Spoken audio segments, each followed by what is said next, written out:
मेरे अजीज़ दोस्तों, मेरे YouTube चैनल पर आप सभी का हार्दिक स्वागत है। मैं हूं डॉक्टर देवेंद्र कुंसी। मेरे आज के वीडियो का विषय है राधा कृष्ण की प्रेम कथा भिन्न है विश्व की अन्य प्रेम कथाओं से।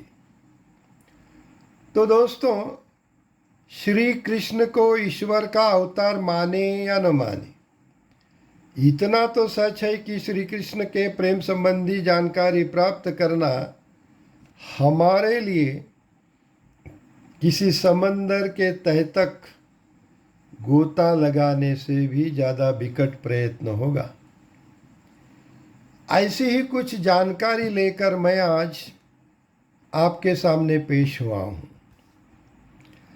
राधा कृष्ण की प्रेम कथा अद्भुत है, अलौकिक है, अमर है।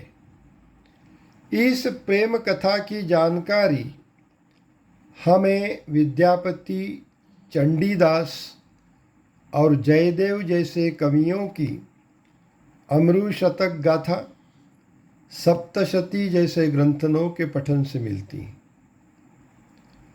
आज इस वीडियो में सामने जाने से पहले मैं आप सभी सुनने वालों से दिली गुजारिश करता हूँ कि आप मेरे YouTube चैनल को सब्सक्राइब करें।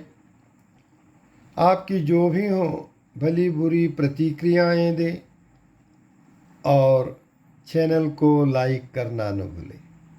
तो दोस्तों, पहले सुनो श्री कृष्ण के जन्म संबंधी कुछ रोचक बातें। आप सभी जानते हैं कि श्री कृष्ण का जन्म अष्टमी तिथि को हुआ था। प्रश्न तो यह भी सामने आता है कि कृष्ण का जन्म अष्टमी को ही क्यों मानते हैं, अष्टमी को ही क्यों मनाते हैं। इसके कई कारण दिए जाते हैं।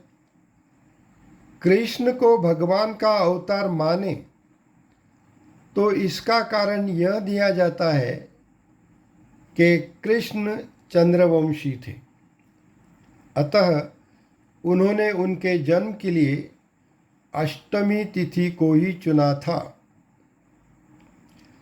अष्टमी तिथि के चंद्रोदय यानी मध्यरात्रि के 12 बजे का समय चुना था और चंद्रमा की 27 रानियां ज्योतिष शास्त्र के अनुसार 27 नक्षत्रों में सबसे प्रिय रोहिणी नक्षत्र का चयन किया था, क्योंकि रोहिणी नक्षत्र में चंद्रमा उनकी उच्च राशि ऋषभ राशि में होता है। जिस दिन कृष्ण का जन्म हुआ था वह दिन बुधवार था। शास्त्रों के अनुसार बुध ग्रह को चंद्रमा का पुत्र माना जाता है।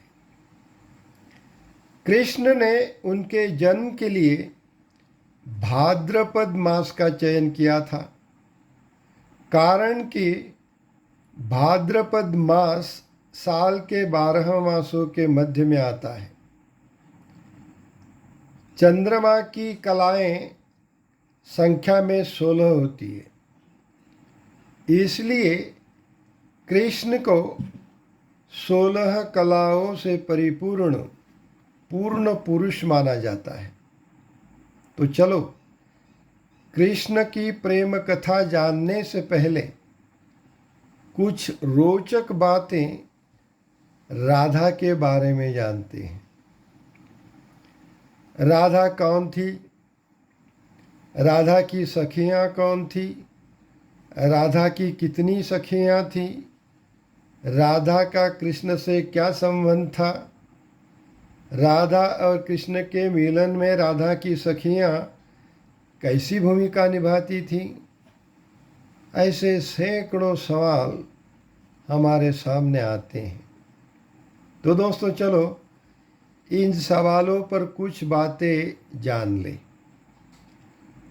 कहते हैं कि राधा बड़ी सुंदर और असाधारण स्त्री थी। राधा विवाहित स्त्री थी।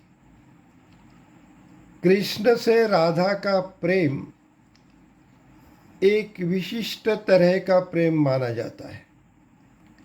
इसलिए विशिष्ट प्रेम है कि इस प्रेम में कोई वासना नहीं, कोई कामना नहीं, कोई चाह नहीं, कोई आसक्ति नहीं थी। देखिए, भगवत पुराण में 2 प्रकार की गोपियों का वर्णन किया गया है। पहला प्रकार है विवाहित गोपियों का और दूसरा प्रकार है कृष्ण को पति मानकर उनको भजने वाली गोपिकाओं का।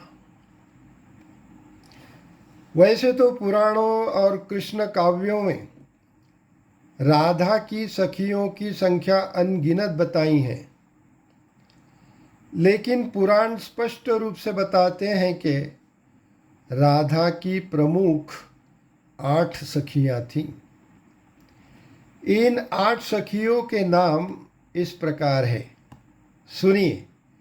ललिता, विशाखा, चंपकलता, इंद्रलेखा, चित्रा, तुंगविद्या, रंगदेवी और सुदेवी। कृष्ण भक्तों की मान्यता है कि रास लीलाओं को संपन्न कराने में राधा के साथ साथ इन 8 सखियों का परम योगदान रहता था। राधा और उनकी 8 सखियों को आनंद स्वरूपा शक्ति माना गया है। मान्यता बताती है कि 8 सखियां मूल रूप से देवलोक की निवासी हैं और ब्रिजधाम में श्री कृष्ण के अवतार के साथ राधा के सखी रूप में अवतरित हुई थी। पद्म पुराण में उल्लेख मिलता है कि देवलोक का सारा ऐश्वर्य ब्रिजधाम वृंदावन में ही स्थित है। वृंदावन में ब्रह्मसुख का ऐश्वर्य है, नित्य आनंद ही आनंद है। मान्यता यह भी है कि यहाँ कृष्ण कभी राधा से बिछुड़ते नहीं हैं। इसलिए गोपियों के अलौकिक समर्पण और प्रेम से वशीभूत होकर श्री कृष्ण गोपियों से प्रार्थना करते हैं, हे गोपियों, तुमने परिवार और समाज की बेड़ियां तोड़कर मुझसे प्रेम किया है। मैं इसका मूल्य कभी भी चुका नहीं सकता। देखिए, भगवान श्री कृष्ण पूर्ण चंद्र है, तो सारी गोपिकाएं उनकी कलाएं हैं। निम्बार्क संप्रदाय में राधा और उसकी सखी गोपिकाएं श्री कृष्ण की नित्य कांता मानी जाती हैं। वल्लभ संप्रदाय में गोपियों को ऋचा माना गया है और पद्म पुराण में राधा की प्रधानता प्रमुख मानी गई है। वैसे तो राधा कृष्ण के प्रेम की टोह पाना बड़ी दुर्गम राह पर चलने की कोशिश करने जैसा प्रयत्न है। राधा जैसी विवाहित स्त्री जब श्री कृष्ण से प्रेम करती हैं तो कृष्ण के प्रति उसका प्रेम अनूठा रहा होगा। राधा वास्तव में बड़ी साहसी स्त्री रही होगी, क्योंकि साहस विहीन स्त्री के हृदय में ऐसा कामना रहित, वासना रहित प्रेम उपज ही नहीं सकता था। तो गोपिकाओं के बारे में एक सुंदर गाने का मुखड़ा सुनिएगा। शायद आज भी वृंदावन में गोपिकाएं ऐसी ही गाती होंगी। भगवान कृष्ण की राह देखती होंगी, उनको भज रही होंगी। तो सुनिएगा। बड़ी देर भई नंद लाला, तेरी राहत के ब्रिज बाला। बड़ी देर भयो नंद लाला, तेरी राहत के ब्रिज बाला। बाल गवाल एक एक से पूछो, कहाँ है मुरली वाला रे। बड़ी देर भई नंद लाला, तेरी राहत के ब्रिज बाला। ओ बड़ी देर भई नंद लाला, तेरी राहत के ब्रिज बाला। है ना। अंत में एक प्रसिद्ध उद्धरण बताकर मैं इस वीडियो को विराम देता हूँ। तो सुनिए। श्री कृष्ण का ईश्वरीय भाव प्राप्त करने के लिए भगवान शंकर जी ने श्री कृष्ण से पूछा, हे नाथ, आपके प्रेम युगल स्वरूप की प्राप्ति किस उपाय से की जा सकती है। तब श्री कृष्ण कहते हैं, हे उमानाथ, हम दोनों के शरणागत होकर जो भक्त गोपी भाव से हमारी उपासना करते हैं, उन्हीं भक्तों को हमारे इस प्रेम युगल स्वरूप की प्राप्ति होती है।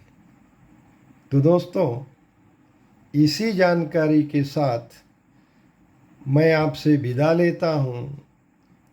धन्यवाद।